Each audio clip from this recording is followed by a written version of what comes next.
है कुदरत का अनमोल तोहफा, ये ममता का सागर, मोहब्बत का दरिया है। हर नस्ल हर देश पर कर्ज इसका, बनाया गया त्याग को फर्ज इसका।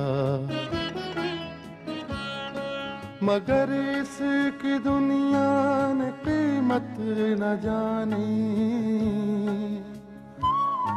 मगर इसकी दुनिया ने कीमत न जानी। अजब दास्तां है, अजब है कहानी।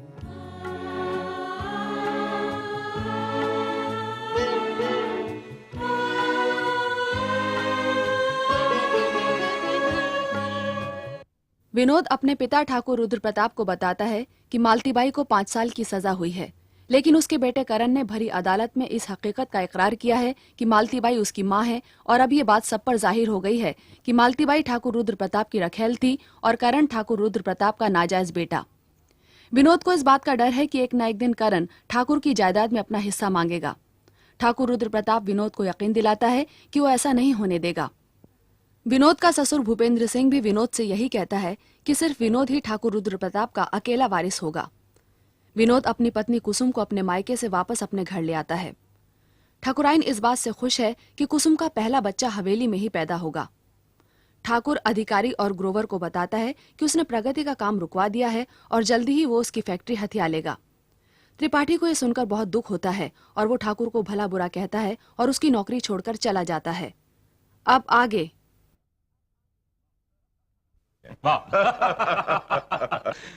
मगर ठाकुर साहब, ये हो कैसे रहा है? ये हो इस तरह रहा है अधिकारी कि प्रगति क्रिएशंस के रास्ते में ठाकुर साहब ने एक दीवार खड़ी कर दी। हाँ अधिकारी, ये काम काज यूं ही बंद रहेगा और एक दिन वो आएगा जिस दिन हमारे एग्रीमेंट की मुद्दत पूरी हो जाएगी और फिर हम टेक ओवर कर लेंगे उस प्रोजेक्ट को। परकटे परिंदे की तरह फड़फड़ाएगी वो, उड़ने का कोई रास्ता नहीं बचेगा उसके सामने। वैसी टूट जाएगी कि संभलने का नाम नहीं लेगी। तो दुश्मन को इस तरह मारा जाता है? हाँ अधिकारी, वो तो यही समझ रही है कि उसे देवताओं ने फाइनेंस किया। ग्रोवर, वो तो हमारे दर्शन के लिए तरस रही है, लेकिन हम भी उसे दर्शन उस रोज देंगे जिस दिन हम उस फैक्ट्री के मालिक होंगे, और वो दिन उसकी बर्बादी का दिन होगा। अच्छा, तो ये है देवताओं का असली रूप। ठाकुर साहब, मैं समझ रहा था आप उस बेसहारा औरत को फाइनेंस करके उसकी मदद करना चाहते हैं। प्रगति ये काम अपने लिए नहीं, उन गरीब और बेसहारा औरतों के लिए कर रही है जिन्हें 2 वक्त की रोटी चाहिए, और आप उनसे उनके मुंह की रोटी छीनना चाहते हैं। तमीज से बात करो त्रिपाठी, ये मत भूलो कि तुम हमारे मुलाजिम हो। ठाकुर साहब, मैं कोई बदतमीजी नहीं कर रहा हूं, लेकिन जो हरकत आपने उस बेसहारा और भोली भाली लड़की के साथ की है वो निहायत नीची दर्जे की हरकत है। जबान संभाल कर बात कर त्रिपाठी। ठाकुर साहब, मैं नहीं जानता था कि धर्म का काम करने वाले धर्मात्माओं का ये असली रूप है। त्रिपाठी, बड़ी हमदर्दी जता रहे हो प्रगति से। नमक खाते हो ठाकुर साहब का और हमदर्दी करते हो प्रगति से। जानते हो तुम्हारी नमक हरामी की सजा क्या होगी? मैंने तो आज तक हलाल की रोटी खाई है ग्रोवर साहब, लेकिन आप लोगों की नौकरी करते हुए मुझे ऐसा लगता है कि मैंने हलाल की नहीं, हराम की रोटी खाई है। अबे ओए त्रिपाठी, ये हराम और हलाल के चक्कर में पड़ेगा ना तो 2 वक्त की रोटी भी भूल जाएगा, समझा? भूखो मरेगा, भूखो। इस काम से तो अच्छा यही है कि मैं भूखे मरूं अधिकारी साहब। मैं तुम्हें इसी वक्त इस नौकरी से निकालता हूं। आपको तकलीफ उठाने की कोई जरूरत नहीं है ठाकुर साहब, मैं खुद इस नौकरी को लात मारता हूं।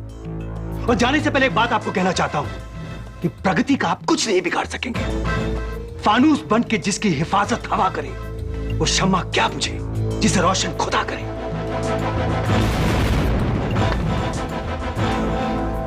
अधिकारी साहब, आप ही लाए थे इस बदतमीज आदमी को। मैं तो इसे शरीफ और ईमानदार समझ के लाया था, लेकिन मुझे क्या मालूम था कि ये निहायत ही कमीना और बेईमान निकलेगा। ठाकुर साहब, प्रगति का साथ देकर त्रिपाठी अपनी मौत को दावत दे रहा है। प्रगति के साथ साथ इसका रास्ता भी निकालना होगा।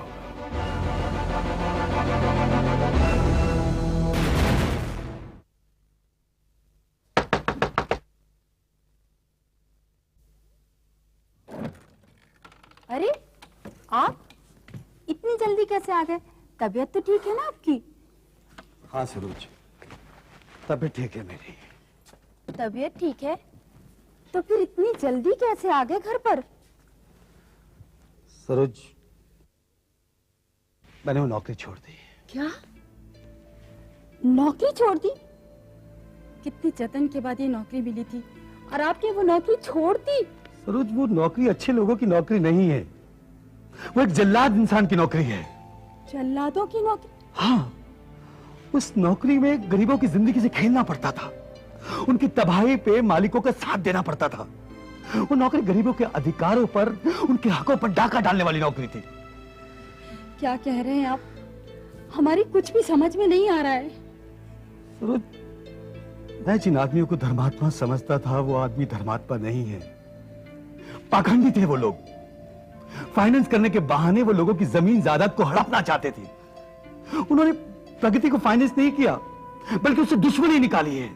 वो उसकी जिंदगी को तबाह करना चाहते थे और ये सब उन्होंने मुझसे करवाया। आपसे? हाँ सरोज, दरअसल मैं जिन आदमियों को देवता समझता था वो राक्षस है, और मैंने प्रगति से कह दिया कि वो धर्मात्मा है। वो बेचारे भी इनकी साजिश से अनजान थे। क्या कह रहे हैं आप? हाँ सरोज, प्रगति की फैक्ट्री का काम बंद है। अब बंद करने वाला उसी का कॉन्ट्रैक्टर प्रवीण भाई है, जो कि मालिकों का आदमी है। आप इस बात की खबर दीजिए तुरंत प्रगति को जाकर। चाहता तो मैं भी हूं सरोज, पर समझ में नहीं आता कि क्या मुंह लेके जाऊं उसके पास।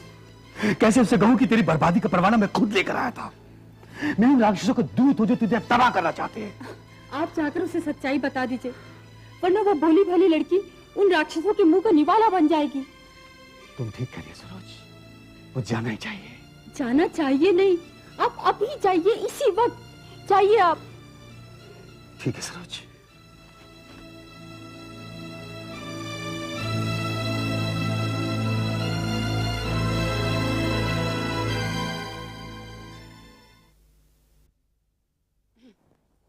चलो, कम से कम करण के मुकदमे का फैसला तो हो गया। हाँ भाभी, फैसला हो गया, और एक बार फिर वकील साहब ने किसी की जान बचाई। ये खून का मामला था, करण की माँ को फांसी भी हो सकती थी। प्रगति, इसे कहते हैं कर्मों का फल। करण की माँ ने पिछले जन्म में जरूर कुछ बहुत ही अच्छे कर्म, कुछ पुण्य किए होंगे। भाभी, तुम पुण्य की बात करती हो? वो बेचारी तो जिंदगी भर आग पर चली है। अपने नाजायज बेटे को पालना पोसना, उसकी परवरिश करना, इस समाज में जगह दिलाना, उसके हक के लिए लड़ना, ये सब बहुत ही मुश्किल है। लेकिन खुशी की बात तो ये है कि करण अब उसे अपनी माँ कहने के लायक हो गया है। हाँ प्रगति, वो कहते हैं ना कि नेकी का बदला हमेशा नेक होता है। लेकिन भाभी, इसमें एक पहलू सामने नहीं आया कि करण के पिता कौन है। छोड़ो ना प्रगति, वो जान के करना भी क्या है। होगा कोई बहुत ही अमीर आदमी। वैसे हमें अभी वो सब सोचने की जरूरत नहीं है। प्रगति, अब ये सब कुछ सोचना छोड़ दे तू और अपने काम की तरफ ध्यान लगा। हाँ भाभी, अब काम की तरफ मैं पूरा ध्यान लगाऊंगी। लेकिन काम की रफ्तार बहुत धीमी चल रही है। कभी कभी तो डर लगता है कि अगर काम वक्त पर पूरा नहीं हुआ तो। अरे तो तू अपने उस प्रवीण भाई से पूछती क्यों नहीं जाकर? भाभी, वो बहुत अजीब आदमी है। जब भी मैं उससे ये सवाल पूछती हूँ तो बार बार एक ही बात कहता रहता है, काम वक्त से पहले पूरा हो जाएगा। लेकिन मुझे नहीं लगता कि वो ऐसा कर पाएगा। मैं देखती हूँ।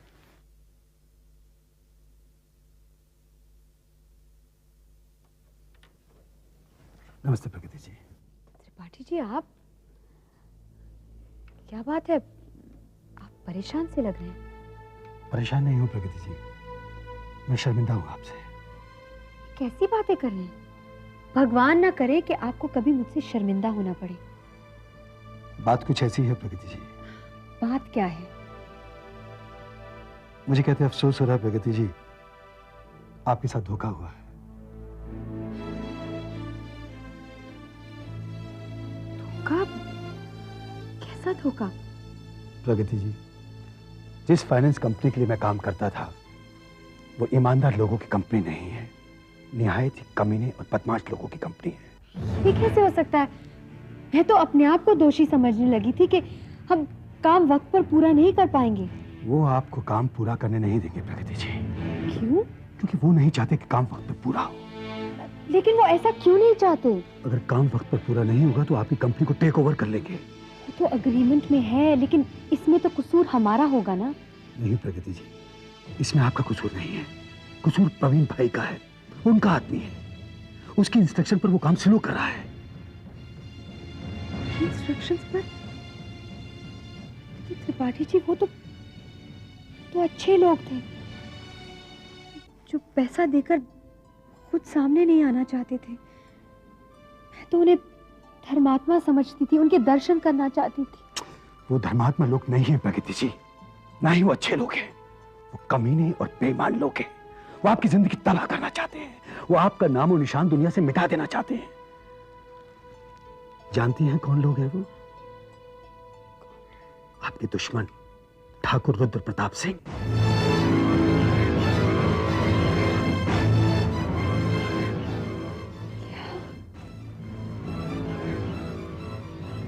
हाँ प्रगति जी, फ्रेंड्स फाइनेंस कॉर्पोरेशन के मालिक ठाकुर रुद्र प्रताप सिंह हैं। हाँ, और आपको फाइनेंस करना उनकी एक साजिश थी, एक चाल थी। लेकिन त्रिपाठी जी, आप खुद यहाँ आए थे फाइनेंस की प्रपोजल लेकर। आपने उस वक्त मुझे कुछ बताया क्यों नहीं? मैं खुद धोखे में था प्रगति जी। आपके और उनके संबंध के बारे में मैं कुछ नहीं जानता था। जिस दिन उन्होंने मुझे आपको फाइनेंस करने के लिए कहा तो मैं समझा कि वो औरतों के प्रति हमदर्दी रखते हैं, इसलिए उनको फाइनेंस करना चाहते हैं। और उस एग्रीमेंट पर लिखे क्लॉज के बारे में भी मैंने सीरियसली नहीं लिया। लेकिन आज मैं अपने कानों से उन तीनों की बातें सुनकर आया हूं। कौन थे? ठाकुर रुद्र प्रताप सिंह, ग्रोवर और अधिकारी जी। लेकिन तीनों मिल गए मुझे बर्बाद करने के लिए। हाँ प्रगति जी, और इस चालाकी से उन्होंने जाल बुनाया कि हम कुछ नहीं कर समझे।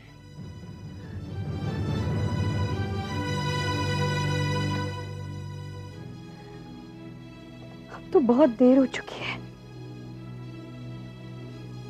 मुझे नहीं लगता कि फैक्ट्री का काम कभी पूरा हो पाएगा।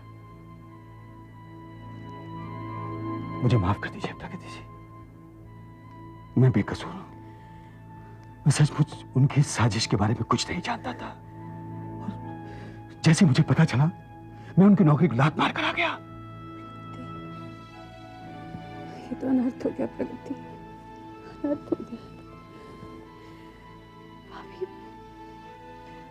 दुश्मनों ने इस बार ऐसी चाल चली कि उससे बचने की कोई उम्मीद नहीं। चिंता नहीं कीजिए प्रगति जी, सब ठीक हो जाएगा। जो जुल्म मैंने आपके साथ किया है उसका प्रायश्चित मैं जरूर करूंगा। मैं आपका साथ दूंगा। मेरा साथ देकर आप अपनी जान को खतरे में डाल रहे हैं। वो लोग मुझे खत्म करना चाहते हैं, लेकिन जो भी मेरा साथ देता है वो लोग उसे भी नहीं छोड़ते। वो लोग आपके भी दुश्मन बन जाएंगे। बनेंगे क्या प्रगति जी? बन चुके हैं। पर आपके ऊपर किए गए जुल्मों का प्रायश्चित मैं अपनी जान देकर भी करूंगा।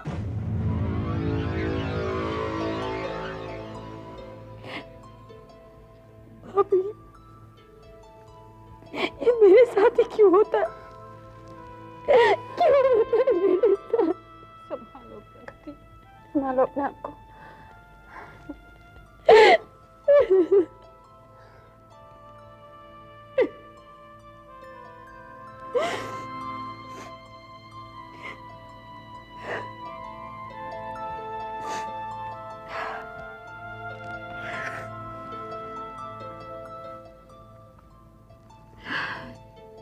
त्रिपाठी जी, चलिए मेरे साथ।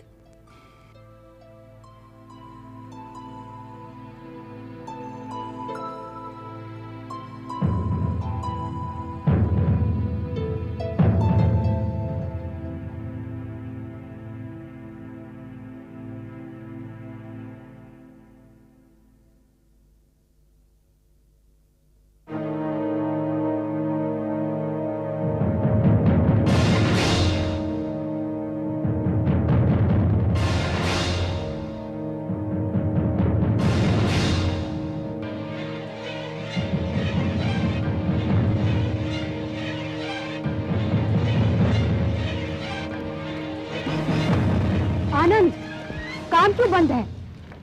क्या बताऊं प्रगति जी, आज तो कोई मजदूर काम पर आया ही नहीं है। काम पर नहीं आया, लेकिन क्यों? कुछ पता नहीं चल रहा है। मैंने परवीन भाई से बात की थी, वो कहते हैं कि कोई भी मजदूर काम पर आने को तैयार नहीं है। काम पर आने के लिए तैयार नहीं? कहाँ है प्रवीण भाई?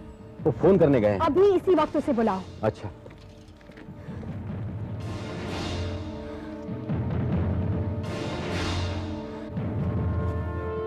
नमस्ते प्रगति जी। काम बंद क्यों है? सारे मजदूर कहाँ हैं? अब क्या बताऊं प्रगति जी, सारा लफड़ा मजदूरों ने किया है। पता नहीं उनको क्या हो गया, यहाँ पर काम करने को तैयार ही नहीं है कोई। क्यों तैयार नहीं है? यही बात तो समझ में नहीं आ रहा है। लेकिन ये बात मुझे अच्छी तरह से समझ में आ रही है। मजदूर काम पर आना चाहते हैं, लेकिन उन्हें रोका गया है। रोका गया है? भला ऐसा कौन कर सकता है? वो भी हमारे होते हुए मजदूर को कौन रोक सकता है? प्रवीण भाई, तुम कितना झूठ बोलोगे, कितने बहाने बनाओगे तुम? ये सब तुम्हारी वजह से हुआ है। हमारी वजह से? हाँ, तुम्हारी वजह से। तुमने मेरे काम को रोक के रखा है। तुमने मजदूरों को यहाँ आने से भी रोका है। तुमने। हमने? अरे प्रगति जी, हम लेबर कॉन्ट्रैक्टर हूँ। अरे हमने कॉन्ट्रैक्ट लिया है काम पूरा करने का। तुमने काम पूरा करने का कॉन्ट्रैक्ट लिया था, लेकिन अब तुम बिक गए हो। क्या? हाँ, तुम बिक गए हो। अब तुमने काम पूरा ना करने का कॉन्ट्रैक्ट लिया है। प्रगति जी, आप हम पर इल्जाम लगा रही हैं। ये इल्जाम नहीं, हकीकत है। ये बिल्कुल झूठ है। सबूत है मेरे पास। क्या सबूत है आपके पास? कि तुम ठाकुर रुद्र प्रताप सिंह के आदमी हो और उसी के इशारों पर तुमने मेरे काम को रोक के रखा है। देखिए प्रगति जी, आप लगातार हम पर आरोप पे आरोप लगा रही हैं। हाँ? आरोप नहीं। हाँ। अभी दिखाती हूँ मैं तुम्हें आईना। ये चाहत की मूरत, वफा की निशानी, अजब दास्तां है, अजब है कहानी।